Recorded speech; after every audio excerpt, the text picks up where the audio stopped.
Hi guys, welcome to my channel. So here's the video that you've been waiting for. After testing and reviewing all the iPads from Apple's current iPad lineup, which iPad should you buy in 2024? I hope my video will provide some clarity regarding this.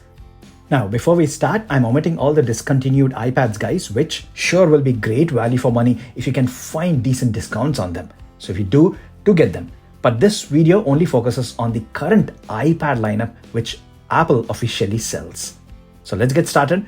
Price will be in US dollars, but I'll include UK pounds prices as well because I am based in the UK. So entry level at the moment is $349 or 349 pounds, and that gives you the iPad 10th generation. Honestly, this iPad is ideal for most first-time users. See, if you're shopping on a budget, then this is the iPad to get. If you're planning to buy an iPad for content consumption, then this is the iPad to get. If you want to buy an iPad for your school-going kids, then this is the one you should choose. If you're planning to buy a tablet for your elderly parents, then again, this iPad suits perfectly. And even if you're a student and want an iPad to help with your studies, then this iPad will be ideal. See, for that $349 price, you get the all-screen design which Apple introduced with the iPad Pro lineup. You also get power button Touch ID for security. You get that all-important landscape stereo speakers along with a decent 12-megapixel FaceTime camera, which is again in the landscape location, making it perfect for all your video calls. You also get a decent 12-megapixel camera at the back, supporting 4K recording up to 60 FPS, which is more than acceptable for a tablet. And you also get that all-day amazing battery life. The iPad 10 also has a USB-C port, making it more versatile for charging or even plugging in external storage and pen drives. You get that decent A14 Bionic chip under the hood, paired with 4 gigs of RAM. Now, even though other models in Apple's iPad lineup has got more RAM or more powerful processors, the A14 here works like a charm. Not a single dull or laggy moment, everything is smooth, even whilst playing resource-intensive games or 4K video editing. For productivity, you have support for USB-C Apple Pencil or the Apple Pencil Gen 1, which both are amazing styluses and they're more than perfect for digital art or taking notes. You also have a custom designed Magic Keyboard folio for that laptop-like experience, or plenty from third-party manufacturers for lower cost, including a really good cheaper digital stylus like this ESR one, which again is perfect for taking notes. You also get some really nice bright color options on the iPad 10. Now, the things you miss out on are, first, the base storage is a low 64 gigabytes, and out of the box, you get like 50 gigs of free space. You can add more storage at 256 gigabytes, but mind you, that'll cost you an extra $150. So ideally, it's better to stick with the base 64 gigabytes version and use cloud storage or external drives if you need more. You also miss out on the laminated display, which I feel here works towards your advantage as it will be cheaper to repair in case you crack the screen. Also, I strongly recommend to use a screen protector anyways, which adds an extra layer, making the laminated display or even that anti-reflective coating which other iPads offer a bit less relevant. The screen also supports sRGB color palette instead of that full P3 white color gamut. But again guys, you see the display, both the viewing angles and even content, you really will be hard pushed to tell any difference. The next jump will cost you $150 more, but this is a bit of a weird entry in the Apple's iPad lineup. And I'm talking about the iPad Mini 6, priced at $499 or 499 pounds.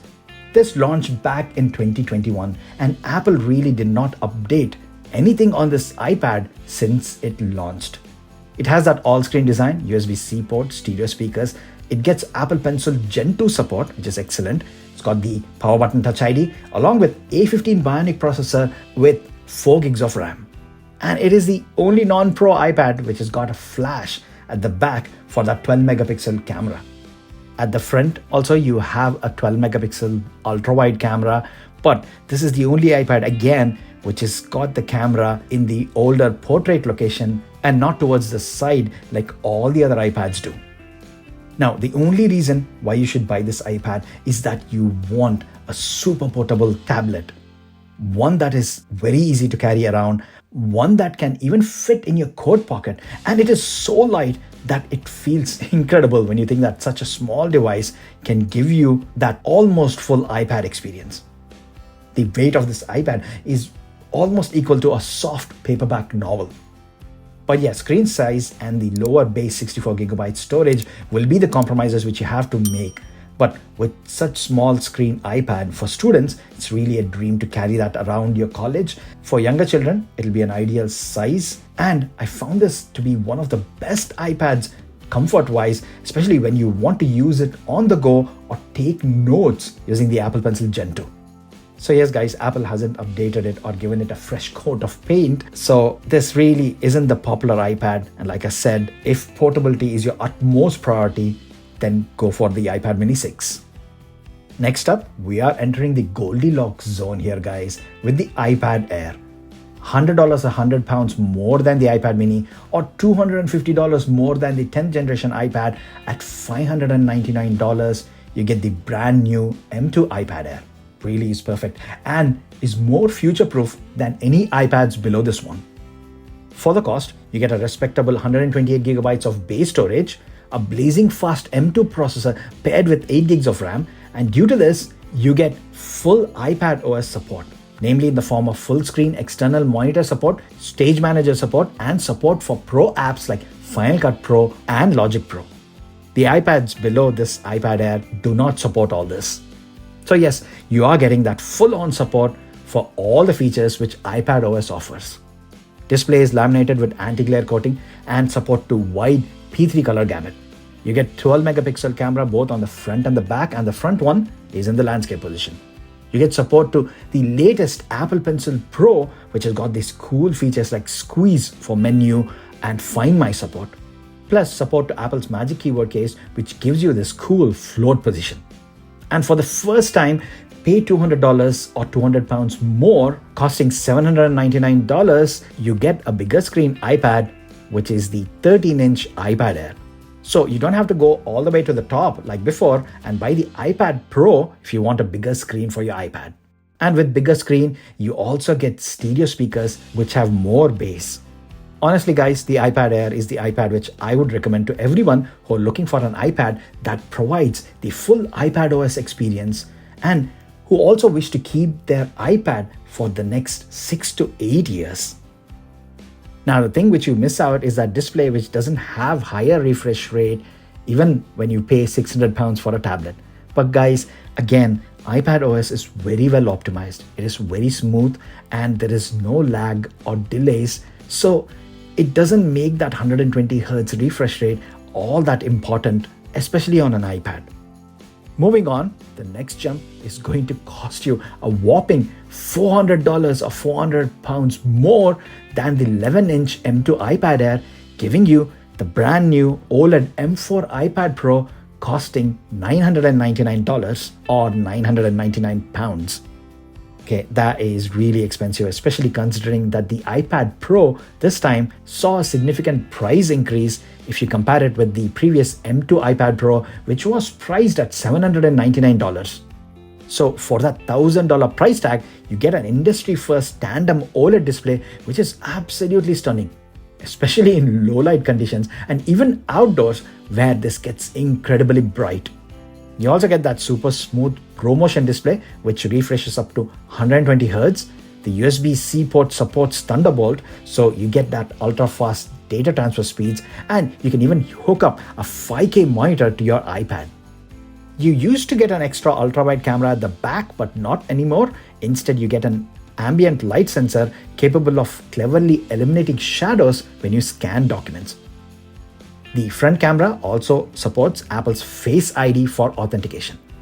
You also get an amazing 256GB of base storage along with a super thin profile, just at 5.3mm for the 11-inch, and it gets even thinner at 5.1mm if you opt for the bigger 13-inch screen size, but that is going to cost you dearly at $1,300 and of course £1,300 here in the UK.